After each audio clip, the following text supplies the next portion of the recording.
കടൽക്കൊള്ളക്കാരെ സഹായിച്ചു എന്ന് ആരോപിച്ചാണ് 4 മാസം മുമ്പ് മലയാളി നാവികനായ ക്യാപ്റ്റൻ സുനിൽ ജെയിംസിനെയും ഒപ്പമുണ്ടായിരുന്ന നാവികൻ വിജയനെയും ടോങ്കോ നാവികസേന തടവിലാക്കിയത്. മോചനത്തിനായി സുനിലിന്റെ കുടുംബം നിരന്തരം ശ്രമം നടത്തി വരികയായിരുന്നു. കഴിഞ്ഞയാഴ്ച പ്രധാനമന്ത്രി മൻമോഹൻ സിംഗിനെ സന്ദർശിച്ച് ഇക്കാര്യം ആവശ്യപ്പെടുകയും ചെയ്തിരുന്നു.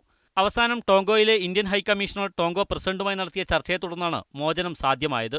We are making arrangements for their return to India at an early date. We hope that they will be reunited with their families. It's been a difficult journey for all of them. Alappuzha Champakulam സ്വദേശിയായ Sunil James British shipping കമ്പനിയുടെ ചരക്ക് കപ്പലായ MT സെഞ്ചൂറിയനിലെ ക്യാപ്റ്റനായിരുന്നു. വൈകിയാണെങ്കിലും മകൻ മോചിതനായതിന്റെ സന്തോഷത്തിലാണ് സുനിലിന്റെ അമ്മ. आज जब सुनील के आने की हमने खबर सुनी तो मैं जिंदगी का बहुत थोड़ा तो जिंदगी में थोड़ी खुशी तो महसूस हुई और सबसे ज्यादा ये लगा कि वो अपने बेटे को सुला सकेंगे चैन से, वो भी अपने बेटे को आखिरी बार दे सकेंगे. എന്നാൽ ഈ മാസം ആദ്യം അസുഖത്തെ തുടർന്ന് മരണപ്പെട്ട സുനിലിന്റെ 11 മാസം പ്രായമായ മകൻ ഇവാന്റെ മൃതദേഹം സുനിൽ തിരിച്ചെത്തുന്നവരെ മറവു ചെയ്യാതെ സൂക്ഷിച്ചിരിക്കുകയാണ്. News desk